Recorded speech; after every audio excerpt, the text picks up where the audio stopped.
Hello everyone, my name is Carmen Pryor and I am presenting on the Mayan glyphs I made for this week's assignment.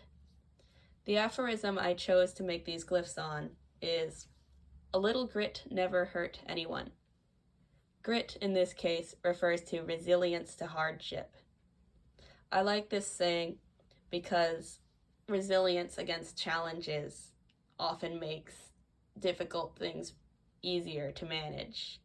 People that are more adaptable do better against them, and I think that's a good lesson to share.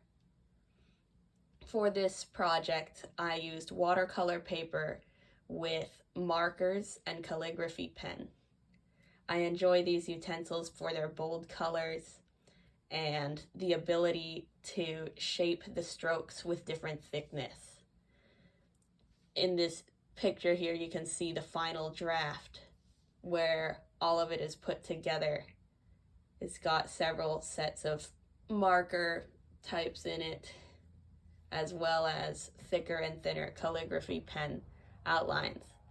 I arranged them so that you'd read them 1, 2, 3, 4, 5, 6, and each of them represents a word in the saying. To start, I looked at the syllables in each word and tried to find the closest corresponding ones in the Mayan syllabary chart from week 1's document, or Monday's document. In parentheses, I have the silent vowels. One of the main challenges I ran into is that this saying has a number of R's in it and one G, and the word grit in particular was difficult to recreate with the sounds available to me. I ultimately decided to use L for R in that place from the suggestion in the document. And I replaced G with a K. So it makes it sound kalit instead of grit, which is, I think, functional for this. And a number of other words actually come out sounding fairly similar when said faster. I used different letters for R depending on what I thought sounded the closest to the word.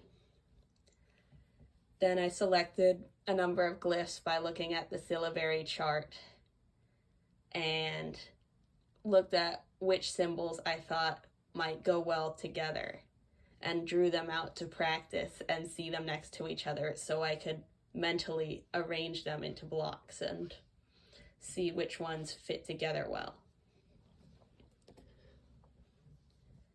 I took these drawings I made and I started drawing them in blocks together on a piece of paper using the suggested arrangement templates from Monday's document. I found that some positions worked better than others and tried to use at least one larger or primary glyph in each. Here I pasted together some symbols to show some of the arrangements I drew up and what they would look like. After that, I took a sheet of watercolor paper and cut it out, and then drew lines on it vertically to figure out how the blocks would sit to get their dimensions approximately the same, and so they'd be nicely aligned on the paper. I numbered them for my own reference and then started drawing them based on my other rough draft drawings I made. Then I figured that I would go over the thicker and thinner line differences with the calligraphy pen, and I erased all of the pencil so that it would get an ultimately more polished look. I was happy to find that a lot of these glyphs worked pretty well for different rotations and that they all could fit approximately into square shapes when all put together. And the final result is this. I put thicker lines where I saw them in the syllabary chart and altered the dimensions so they'd all fit nicely together. And I'm pretty happy with it. Thank you for watching.